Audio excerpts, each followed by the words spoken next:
The average NBA player probably starts off their career slow, then they improve a bit, and then they regress after the age of 30.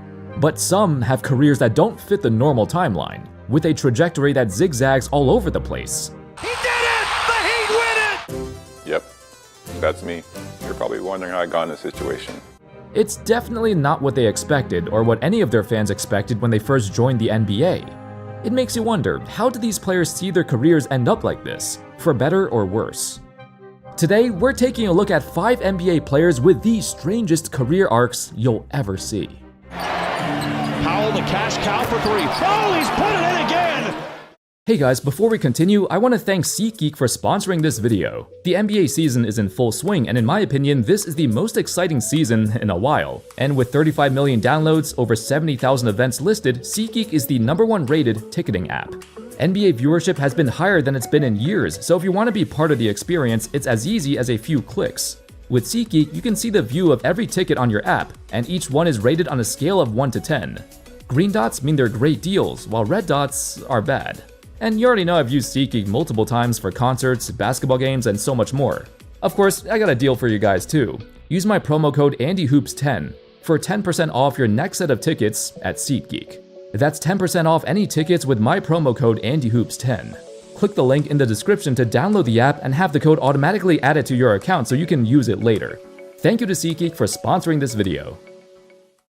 You saw the thumbnail. Norman Powell in his 11th season approaching the age of 33 is having by far the best season of his entire life, dropping the most points of his career, leading his team in scoring, and elevating the Miami Heat well above their expectations, despite Tyler Hero's foot injuries. But that's not that unusual, right? There's been plenty of players who were late bloomers and peaked later in their career, but the thing is, Norman Powell's entire NBA journey has been wild. From the beginning, Powell entered the 2015 draft as a 4-year college senior, drafted by Milwaukee but immediately traded to Toronto. In the early part of his career, his minutes were spotty, usually playing as a backup behind DeRozan and later on Kawhi. His playing time fluctuated, because there was always somebody ahead of him in the rotation. Back then, Dwayne Casey and the coaching staff didn't have their full trust in Powell, and they found it hard to fit him into a role. He's a 6'3" shooting guard after all, and never had a single play ran for him. He'd score on his own terms, usually by cutting to the basket or sneaking by the defense because nobody paid attention to him. Defensively, with the Raptors having small guards like Kyle Lowry and Fred VanVleet, Powell was often tasked to guard players much bigger than him, which made it difficult. However, the die-hard Raptors fanbase wanted him to get more minutes, and it was bound to happen, eventually.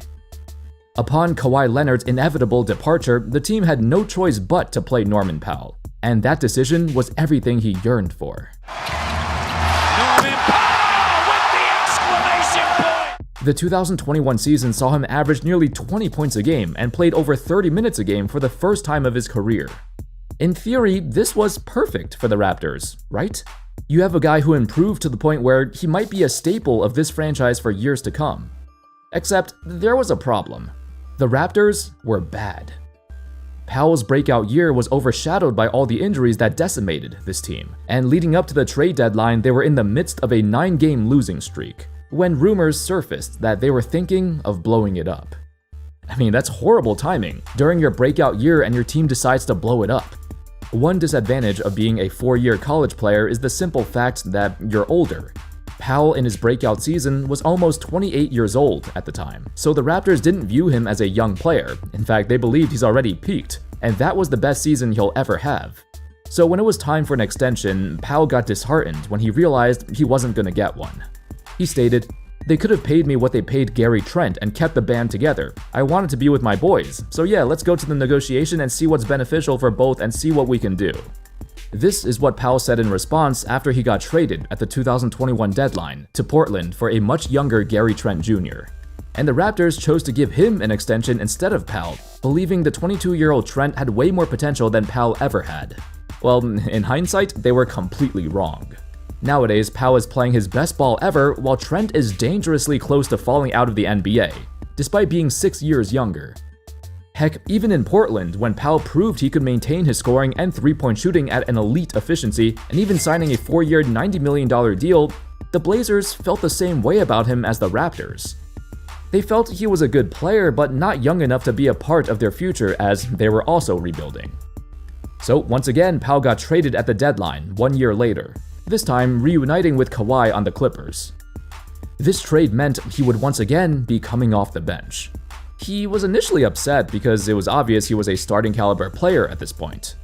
In games where he did start, he usually popped off, and eventually when he did become a full-time starter once again, Powell let everyone know this is the potential he's always had, even if it came a bit later than he liked.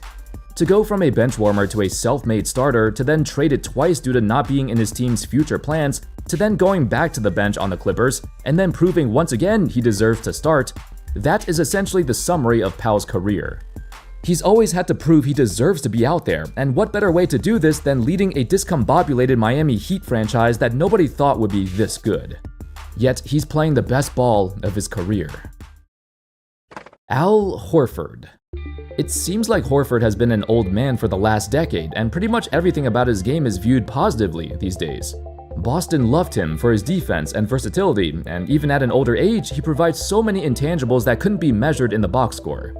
But it was only in the latter half of his career when Horford's game got recognized on the national stage.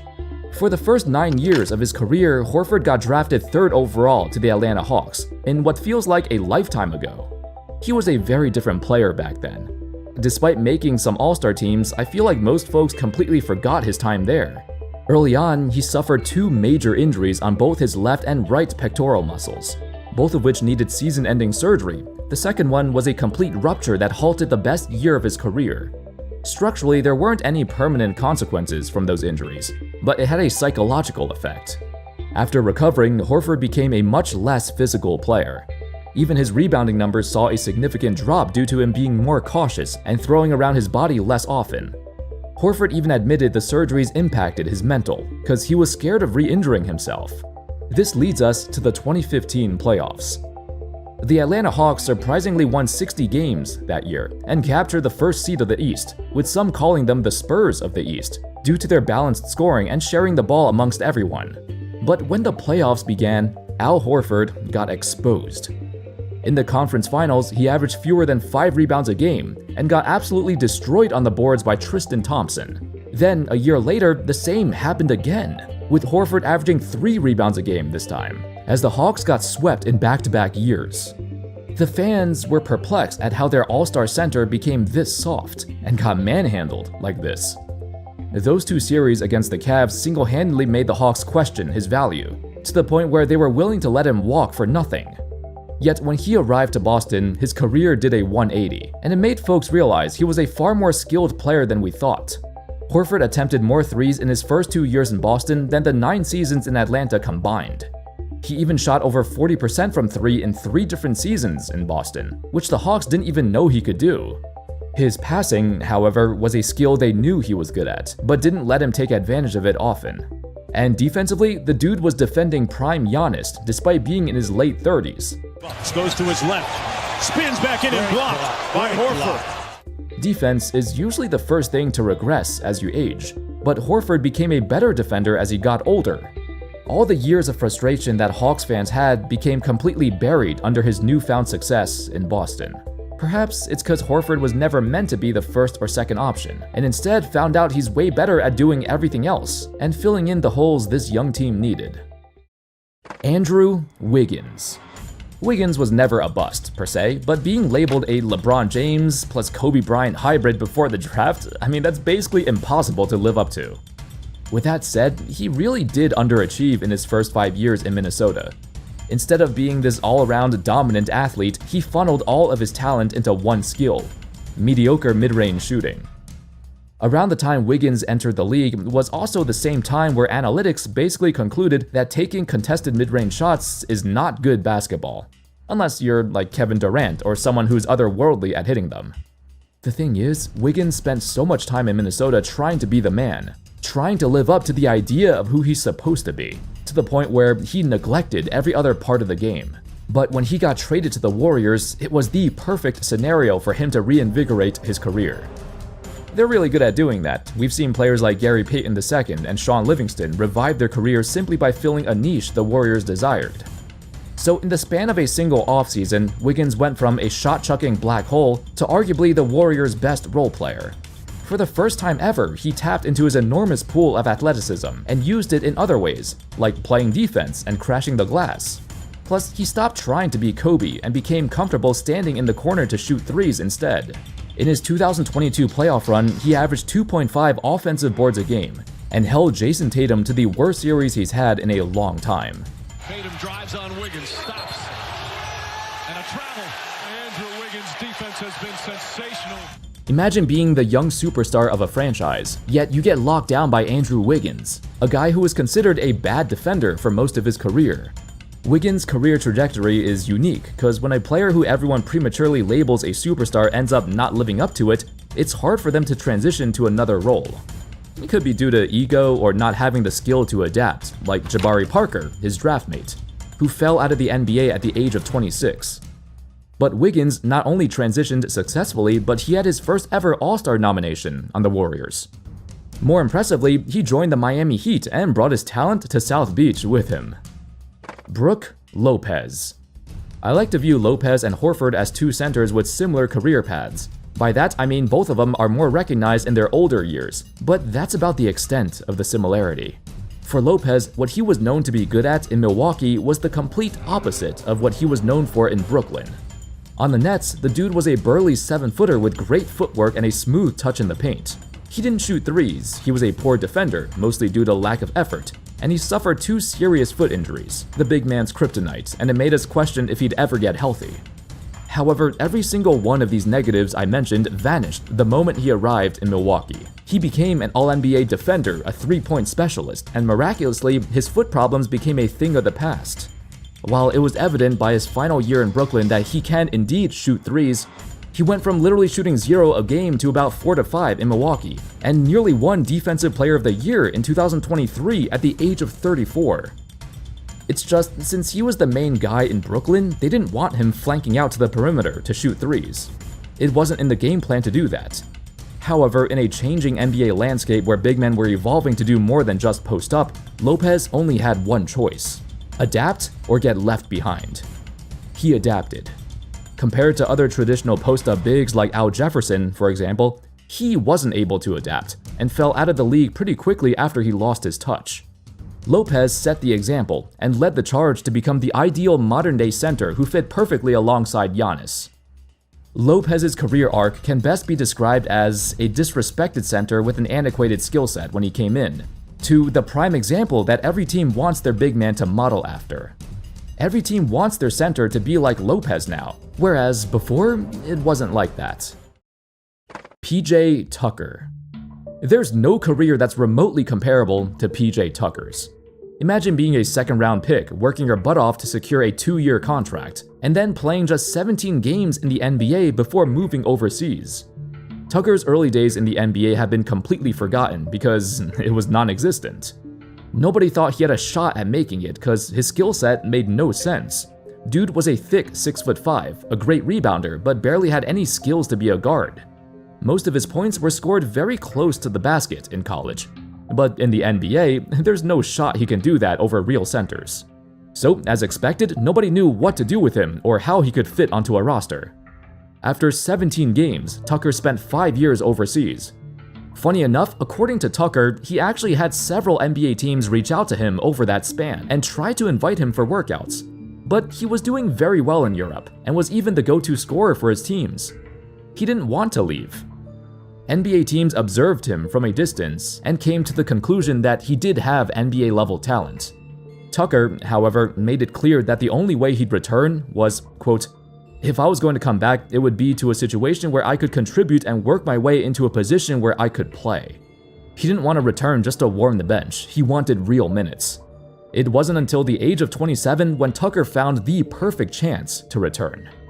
In the summer of 2012, the Phoenix Suns reached out and promised him a significant role. It was enough to convince him to leave Europe and return to the NBA because that's what he desired. Consistent, real minutes on an NBA roster. Not garbage time or any crap like that. And straight out of the gates, Tucker contributed and quickly solidified his place as a starter. Back then, I remember folks were surprised that this guy came out of nowhere. Nobody knew who he was, some even thought he was a 27-year-old rookie or something. But he didn't have the vibe of a rookie. Tucker personified a battle-tested veteran, a full-grown man who already knew the ins and outs of the game, and over the years, he fulfilled a niche that few players of his size can.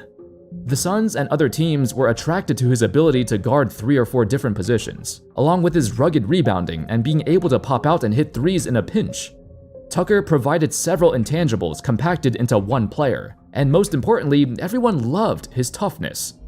Whether it's the Milwaukee Bucks or Houston Rockets or Philadelphia 76ers, Tucker always got 25 to 30 minutes a game despite not scoring much. Yet he wasn't just out there doing cardio either like Tony Snell. You could feel Tucker's impact every minute he's in the game, even if he isn't scoring. Tucker's career arc is one of a kind. It's rare for a player to fall out of the league so early, then find his way back 5 years later, and then play 12 more years after that. It's like, did the Raptors misjudge his talent from the beginning? Or was his game too far ahead of his time? If he got drafted in 2013 instead of 2006, would he have found a home in the NBA much sooner? It's impressive he remained in the NBA until nearly 40 years old, and even more impressive for a second-round pick who nobody thought would get a second chance in the NBA. Anyway, that's all folks. Those were 5 of the strangest career arcs of all time, with each player doing it in a unique way that goes against the normal trends. Let me know your thoughts on these guys in the comment section. Can you think of any other players who fit the theme of this video? Thank you all so much for watching. I hope y'all enjoyed the video, and of course, as always, I'll see you next time. Peace.